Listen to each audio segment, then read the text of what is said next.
I don't even know what type of world we're living in anymore. This is Osiris. It's two women at an all-women's New Jersey jail are pregnant. And this is not from, one of the correctional facility officers. This is from, they're pregnant. They got pregnant from a prisoner. So it's an all-women's prison. You wouldn't expect women to get pregnant from fellow prisoners. But we're in a new era, and this is not to speak anything bad against transgendered people. I just want to, is this what we want? What are the ramifications of this? We are going to potentially have children born from a prison. That's not really supposed to happen. We separate the women's and the men's prison. So this is, however you feel about anything, this is something that's got to be addressed. The pregnant women, they're housed at this Edna Mahan Correctional Facility in Clinton, which New Jersey governor announced that there are plans to close. It's unclear if the women had sex with the same transgender woman, because there's about 27 transgender prisoners and over 800, what I guess we're calling now cisgender women. The correctional facility began to house inmates by gender identity last year. This was done after reaching a settlement in a lawsuit that was brought by a trans woman and the ACLU. I'm just going to stop there, and I don't really need to read more into that. I'm not doing this to these topics, man. These topics are very sensitive. It can be very hurtful. I know we're talking about maybe a small minority of people in the world and in the United States, but it is affecting a lot more than the percentages show. That's why we're having these discussions, and we've got to figure something out. We can't now say, here's what we have to do. We have to say, is this okay? Maybe it's okay. Maybe this is the new normal, and is there anything wrong with it? I'm open to that idea that, what you thought is not what it is anymore. And times change, society changes, and maybe one of the things that we are going to have to change to deal with are, in both cases, you might have more, you're probably going to have more on this case where it's a trans woman in a facility impregnating another woman than you would have a trans man getting impregnated in a male facility. But it could happen either way. Is this the new normal? Is it okay?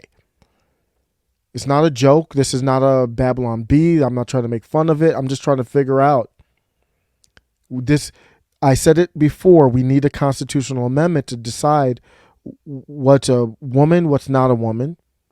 And then the correctional facility can say we are societal women, meaning gender identity. Anyone can be a woman. Or you could say the prison is biological women, or however the Constitution would define it. But we need that done now. How much longer are we going to go on doing this, pretending like it's not a big deal? It is true. It is reality. We have to face this. If you're a man, you're locked up for whatever crime you did. You're about to do some long time. You could easily say, I identify as a woman. What do you have to do? You don't have to have surgery. I don't know. What do you have to do? Anything else? I don't know. Do we need to define that in different, maybe for sports, for prisons? Okay, you identify as, if you're a man locked up with other men, you might see people, a lot of these people are not good people. You could see them say, hey, I'm a woman now. Put me with the women in the women's prison. Why wouldn't they do that? What would stop them? We need to figure out what the boundaries are in this relationship of our country.